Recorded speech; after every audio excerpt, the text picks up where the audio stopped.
joining us here on France 24. On today's show, the weapon of choice. Barack Obama has a soft spot for drones, which he uses intensively to track and kill enemies in remote regions of Pakistan, Afghanistan, Yemen, possibly other countries too. Politically, it's a no-brainer. No need to send in the U.S. military. No Americans get killed. No need for international diplomacy. Yet the drones are coming under fire. Pakistani Prime Minister Nawaz Sharif just asked Washington to stop the drone strikes in northwestern Pakistan. Human rights groups say hundreds of civilians have been killed in the process unlawfully, and it may amount to a crime, to a war crime. So, is this modern form of warfare legal? Is it right? And does it even work against Al-Qaeda and other insurgents? Let's ask our guests tonight. We have a packed studio with General Dominique TRINQUAND, security consultant, who's with us on set at France 24. Romain MIELCAREK, associate researcher at the Institute for Prospective and Security Studies in Europe. You've been on the ground in Pakistan and other countries, so we'll be getting...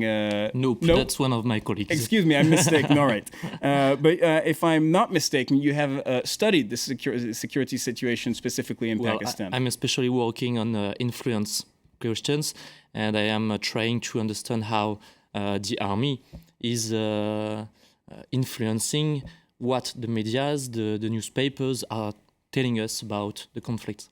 Which is why we've got you in the debate tonight. Thanks for joining us. Lanah KAMMOURIEH is here. We're happy to have you back on set after a prolonged absence here at France 24. You're an international law specialist. You'll be responsible for telling us whether this is legal and to what extent. Baptiste is also with us on set. You're a journalist. You just finished a fascinating documentary. It's called Drones, Obama's Dirty War. And it's going to air here in France, French channel Canal+, and then you're looking to get that aired on internationally. Exactly. All right, thank you very much. And joining us from Stonington, Connecticut, Scott Bates, who's the president for the Center for National Policy, principal author of Winning the War on Terror, that was put to the 9/11 Commission in the U.S. He's been working on homeland security and international security issues for many years now.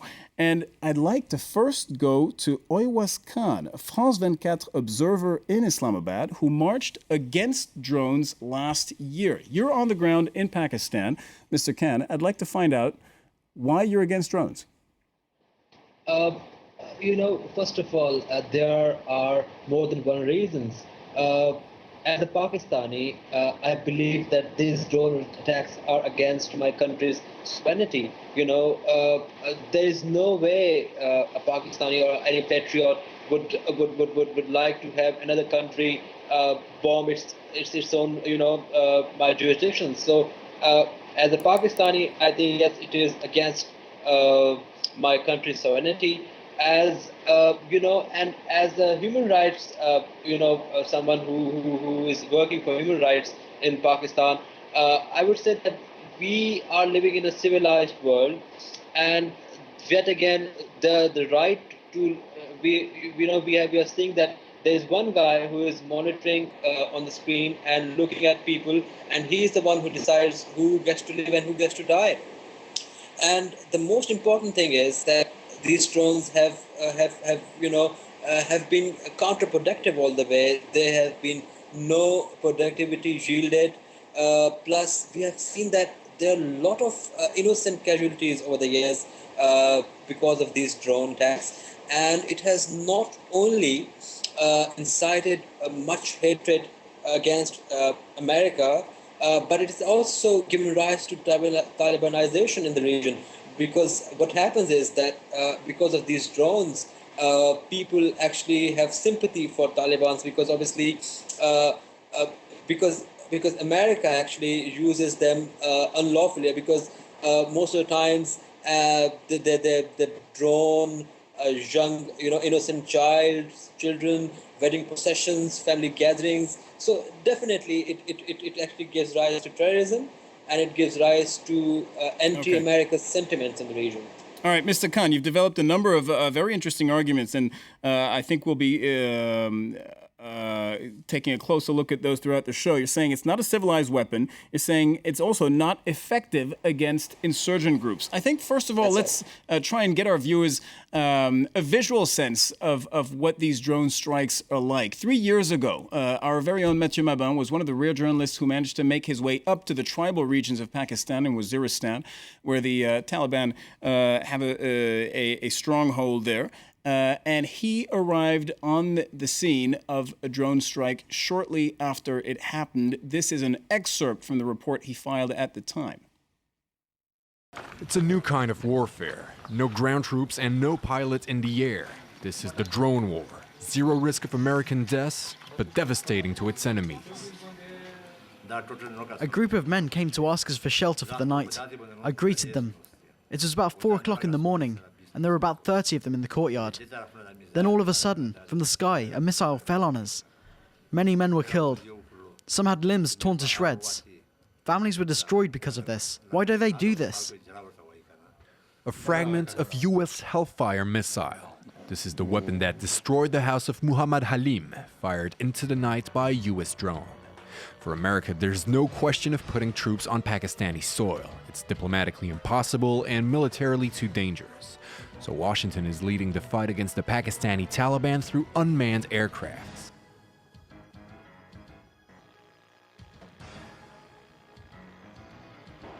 All right, well, there you have it all in a nutshell. The destruction from unmanned aircraft, the controversy over civilians being killed, even had the fragments of Hellfire missiles that some of these weaponized drones carry. Now, Oiwas Khan was making a central point to this debate just minutes ago. He was saying it's not civilized weapons. Mr. MIELCAREK, what would you answer to that? Is there such a thing as a civilized weapon, and do drones fit that description? Well, it's very hard to make an objective opinion about is it a good solution to use or not to use drones. I'm not sure that for the US government and especially for militaries, the question is it civilized or not? And it's a very philosophical question, but I'm really not sure that the way you are using a tool to kill a target is changing anything. I'm not sure that using, I don't know, a sword in Azincourt or a very old gun in Waterloo was more or less civilized than a drone in Pakistan or Yemen. So it doesn't matter, you're saying, what kind of weapon is used, the result inflicting damage, destruction, death is the same? Well, it's very difficult to know today if a drone, for example, is more dangerous for civilians than a classical covert operation. If we look at the statistics which have been published by the Bureau of Investigation Journalism. Let's look at those numbers. We can pull them up and look at them together. The number of drone sorties since 2004, most of which have been carried out under the presidency of Barack Obama. We're talking about 300 in Pakistan. Look at the left-hand column, Pakistan, 368 drone strikes. Number of deaths estimated at anywhere between 2,500 to 3,500. Number of civilian deaths, 400 to 800. Romain, sorry, you were saying this is to get a scale of what's going on in Pakistan. Yeah, I think that one of the problems is just to focus on the civilian casualties like that. It's a part of a puzzle which is very complicated. The question would also important to ask: do aircrafts, classical aircrafts, do operations on the ground kill less civilians than drones? So you're saying there's going to be collateral damage anyway? Well, I think if you look at another part of the global war on terror, which were wars in Afghanistan or Iraq, the number of civilians who have been killed is huge. For an example, in Yemen, the Bureau of Investigation Journalism has also published some statistics about covert operations on the ground, and it seems that commandos, special forces, kill more civilians than drones. So I'm not sure that the answer is as evident as we think. Let's bring in Scott Bates in Stonington, Connecticut. What is the reason drones became so popular with this president? Well, really, it was a search for a method of the use of force that would not, violate sovereignty in a way that a full-scale invasion would, like in Iraq, like raids would, that are used very selectively. And it's an effort, as our last guest was talking about, to limit collateral damage in what is a kinetic war. I mean, you have to remember that the President of the United States does not do these because he wants to. There's the authorization of the use of force that Congress passed in 2001 based on the international law norm of self-defense against al-Qaeda. Now, what the United States' biggest challenge is, it's been 12 years since 9/11. How can the U.S. prosecute an unconventional war that is now into its second decade and do it in a sustainable fashion? Because we need allies to prosecute that war. And I think the guests are rightly pointing out that gets very difficult to do when you're doing drone strikes and there's collateral damage. Scott, are you essentially saying that drones are a more humane weapon? You were saying there's less collateral damage. Is that the argument, that they're a more humane weapon? I think they're more effective and that there can be less collateral damage. It's hard to say there's any humane weapon. And this is warfare. It is difficult. People die. That is the nature of warfare. And it's an awful thing. And it is in response to the attacks on the United States that killed over 3,000 people about a dozen years ago. And when we think about al-Qaeda, this is an international organization that in the last year, from Kenya to Pakistan to Iraq to Syria, has killed thousands of civilians. So I think a broader international approach at this is going to be called for to make a sustainable press against al-Qaeda. You can't get good intelligence without partners on the ground. So the U.S. does need to think hard about the frequency of its use of drones. And I think you'll see that the frequency has tailed off after the surge in Afghanistan has gone down. That's where there was a big spike in the use of drones in the AFPAC region. Well, Scott, I want to get the general to answer, but first we can look at those numbers. We can pull up those numbers, the frequency of the use of drones. You're right. They did peak in around 2008, and then they did start decreasing. They're still seem to be sustained at a fairly high number. There you go. Numbers pulling up on your screen showing that in about, you're looking at the gray bar, the tallest one in 2010 is when drone strikes peaked. So that corresponds to the years after Barack Obama took office, the beginning, the middle of the surge in Afghanistan, and then drone strikes did start to decrease. General Dominique TRINQUAND, you wanted to say something? Yes, I think we must be careful of what we are talking about. We are talking about drones. There are different types of drones. We've got currently 3 types of drone. The first one are used for reconnaissance. They've got no weapon system. Surveillance drones, they just are cameras essential, in the sky. Currently, they are essential to acquire intelligence. The second one are delivering weapons, and we'll talk about that. And the third one is, in the future, drones who are taking the place of aircraft, able to fight in the air. They are not currently flying. So we are focusing on the second type, drones which are delivering weapons. When people say that they are more precise, it is true. They are slower, they've got a lot of electronic equipment, and they are more precise. What is a precision? Try to target the men or the people you are targeting and have no collateral damage. So if they're more precise, they're just a better weapon, plain and simple. They are a better weapons. The only problem is when you deliver the weapon system. When you've got aircraft, usually currently, the aircraft are delivering weapons on the ground only if you've got someone on the ground able to identify. This is the man on the ground. There has to be human intelligence on exactly. the ground. The problem of the drones delivering weapon now is that they are piloted by people who are perhaps in Miami, and and the drone is flying somewhere, and they've got a checklist, and they check, and sometimes you make mistake. But I must say that at the end, when the weapon system is delivered, like it was on the house of this man in Pakistan, when the bomb actually lands on its target, it's a drone or an aircraft, there will be some sort of collateral damage anyway. Jean-Baptiste Renaud?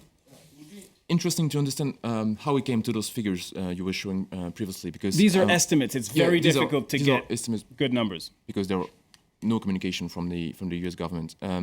But it's interesting to understand how we came to those figures, because when we were shooting our documentary, we had the chance to meet one of the legal advisor for President Bush, and he witnessed this switch towards drones.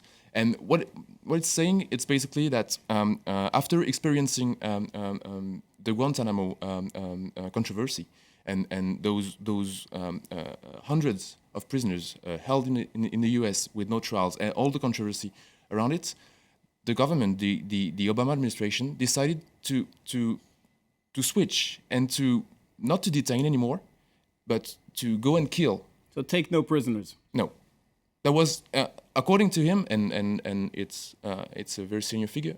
It's a deliberate way to change the policy towards no prisoners. To solve one political problem, which is what do you do with detainees? Exactly. And we see that Guantanamo has been a continuing political problem for Barack Obama. Lanah? I want to jump in and agree with some of what the general has said and take issue with some of what Professor Bates said earlier, is that drones in themselves, weaponized drones as an arms delivery platform, are not the problem per se. The problem is when you choose to use them and how.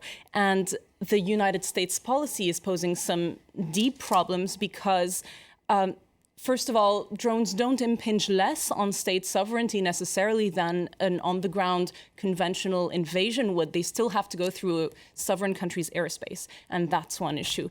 Second of all, the argument of invoking American self-defense after 9/11 is, as Mr. Bates pointed out, we're 12 years on. It's a doubtful argument now. You need a criterion of imminence to be able to use self-defense under international law. It's not sure in many of these cases whether a threat to the United States is imminent every time the United States decides to go ahead with a drone strike.